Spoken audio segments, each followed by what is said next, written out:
মহাসমাবেশের সম্মানিত সভাপতি, প্রধান অতিথি, বিশেষ অতিথিবৃন্দ, 10 থানার সর্বস্তরের সকল বিএনপি ও অন্য সংগঠনের নেতৃবৃন্দ, আমার বক্তব্যের শুরুতে বাংলা অভিনন্দন এবং সালাম।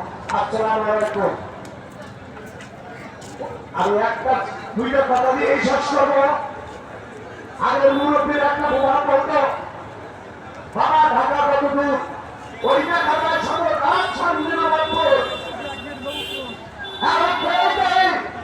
আমরা ঘুরে গেলে চলবে না,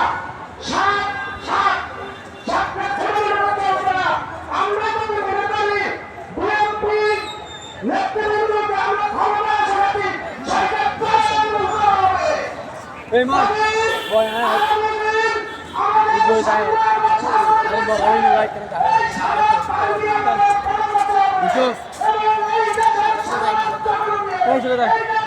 কই যাবে?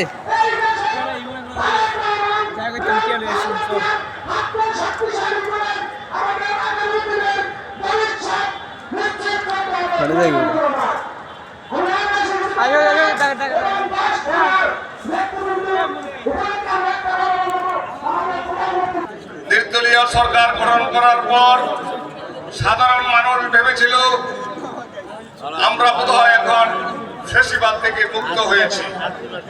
আমি আপনাদের কাছে একটা অনুরোধ করব, কেন্দ্রীয় নেতাদের কাছে, কেন্দ্রীয় নেতৃবৃন্দ, আওয়ামী লীগের বড় বড় নেতাদেরকে হয়তোবা বিভিন্নভাবে তাদেরকে মামলা মোকদ্দমা দেওয়া হচ্ছে, অ্যারেস্ট করা হচ্ছে, কিন্তু উপজেলা ভিত্তিক যেসব ফ্যাসিবাদ সন্ত্রাসীরা রয়ে গেছে, বিগত 17 বছর টেন্ডারবাজি করে যারা কলা গাছ মতো ফুলে গিয়েছে, তাদেরকে এখনো চিহ্নিত করা হয়নি। তাদের দাপটে এখনো মানুষ হতাশায় ভুগছে এবং তার নির্যাতিত হচ্ছে। আমি বিলাইছড়ি উপজেলার কিছু চিত্র তুলে ধরতে চাই। সেখানকার মানুষ এখন পর্যন্ত আওয়ামী সন্ত্রাসীদের হাতে জিম্মি হয়ে রয়েছে। তাদেরকে অবিলম্বে যেসব চেয়ারম্যানরা অন্যায়ভাবে যারা নির্বাচিত হয়েছিল তাদেরকে অনতিবিলম্বে তাদেরকে আজকে আমার বক্তব্য এখানে শেষ করছি। আল্লাহ হাফেজ। বাংলাদেশ জিন্দাবাদ। প্রেসিডেন্ট জিয়া অমর হোক। খালেদা জিয়া জিন্দাবাদ। তারেক রহমান জিন্দাবাদ। ধন্যবাদ। রাজস্থলী উপজেলা বিএনপির সভাপতি খলিলুর রহমান। বক্তব্য রাখবেন কাপ্তাই উপজেলা বিএনপির সভাপতি লোকমান আহমেদ। সাথে থাকবেন সাধারণ সম্পাদক ইয়াসিন মামুন। প্রস্তুত থাকবেন বাঘাইছড়ি পৌর বিএনপি। বিসমিল্লাহির রহমানির রহিম।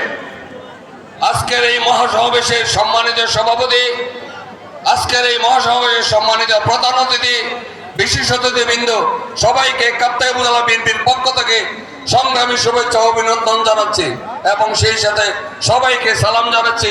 আসসালামু আলাইকুম। বক্তব্য সময় খুব সংকীর্ণ। আমাদের সিনিয়র নেতৃবৃন্দরা এখানে আছেন, আমরা আমাদের বক্তব্য শুনতে এসেছি। তবে আমি শুধু একটি কথাই বলবো, আমরা যদি আগামী জাতীয় সংসদ